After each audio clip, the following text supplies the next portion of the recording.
जय जनसेना जय पवन कल्याण नायकत्व वर्दिल्लाली जय चंद्रबाबु जय चंद्रबाबु जय चंद्रबाबु जय मोदी गारू సార్వత్రిక ఎన్నికల దృష్టిలో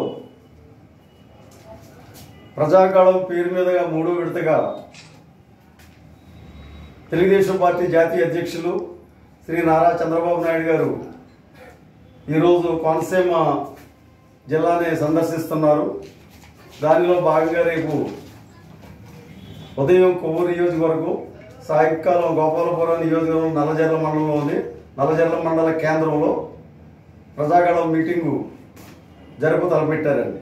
దానికి నియోజకవర్గంలోని జనసేన పార్టీ నాయకులు, కార్యకర్తలు, శ్రేణులు, వీర మహిళలు, పవన్ కళ్యాణ్ గారి అభిమానులు అందరూ తప్పనిసరిగా వచ్చి విధిగా వచ్చి ఆ మీటింగ్ని దిగ్విజయవలసిందిగా కోరుతున్నామండి.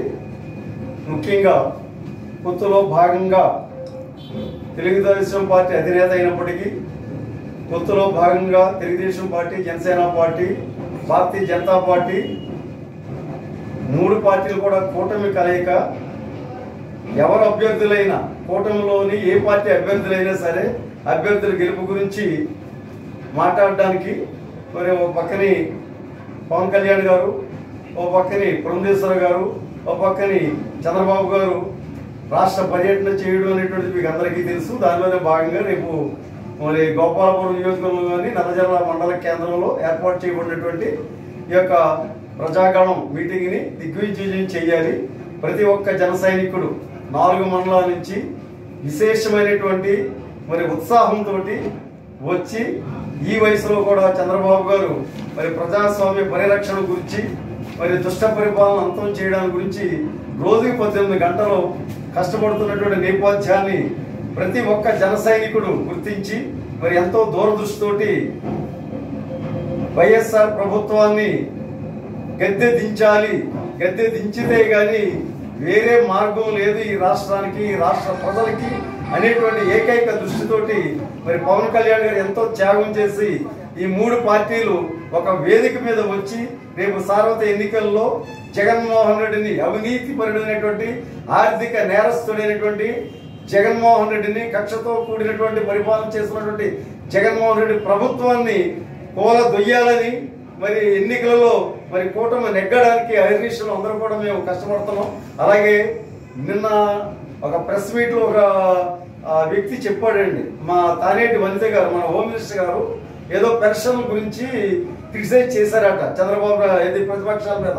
అమ్మ వనితమ్మ, మీరు ఒక పవిత్రమైనటువంటి హోదాలో ఉన్నారు. మీరు ఏ విషయం మీద మాట్లాడినా కానీ చాలా జాగ్రత్తగా మాట్లాడాలండి. బాధ్యతకరమైనటువంటి మరి పోస్టులో ఉన్నారు మీరు, ఒక మంత్రి హోదాలో.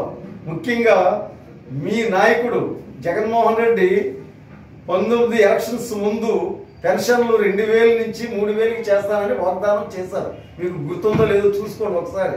మీరు రాజకీయాల్లోనే ఉన్నారు. మీరు 19లో నిలబడ్డారు, మీరు కూడా నిలబడ్డారు కదా, నిలబడడానికి సాహిత్యం అయ్యారు కదా.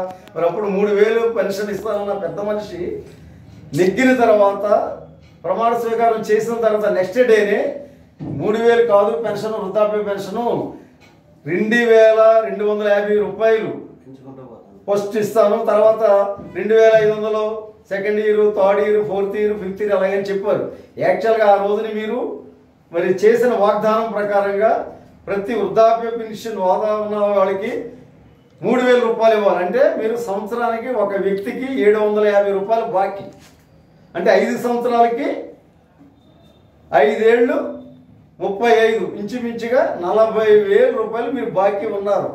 పెన్షన్దారులకి ముందు ఆ 40,000 రూపాయలు మీరు ఇచ్చి మీరు ముందు పెన్షన్ గురించి మాట్లాడండి.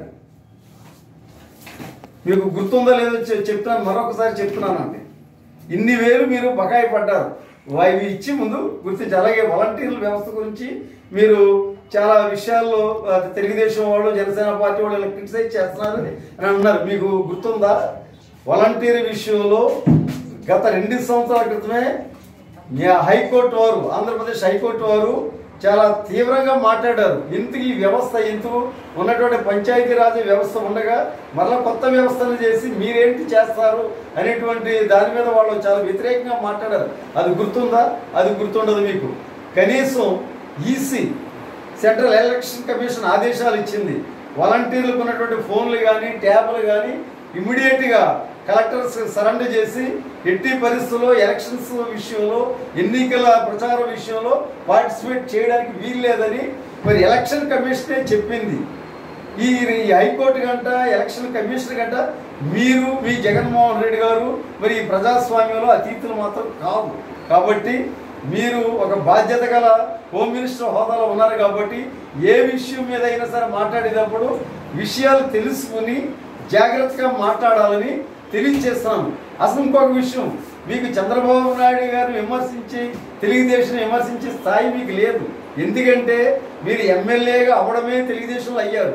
దానికి వెన్నుపోటు పొడిసి మరలా మీరు కాంగ్రెస్లో జాయిన్ అయ్యారు. అసలు మీకు తెలుగుదేశం గురించి చంద్రబాబు నాయుడు గారి నాయకత్వం గురించి విమర్శించే హక్కు కానీ నైతిక కానీ ఏ మాత్రం కూడా లేవమ్మా అని తెలియజేస్తూ మరి hit TV presents like, share, comment. TV వాళ్ళకు కూడా నేను ఒక సర్ప్రైజ్ ఇద్దాం అనుకుంటున్నాను. మీరు మాత్రమే జెస్సీ ఎందుకు అయ్యారు? ఇలాంటి అమ్మాయిలకి పిలవడానికి బాగుంటుంది. చందు సాయికి like you and have a జనాలకి ఒక పేరు నచ్చిందంటే దీనికి ఒక ప్రాసెస్ ఉంటుంది. ఎందుకు ప్రాసెస్ డైరెక్ట్గా వెళ్ళిపోదాం. ఏదైనా ఒకటి మర్చిపోయినావా నువ్వు? ఏం మర్చిపోయావు?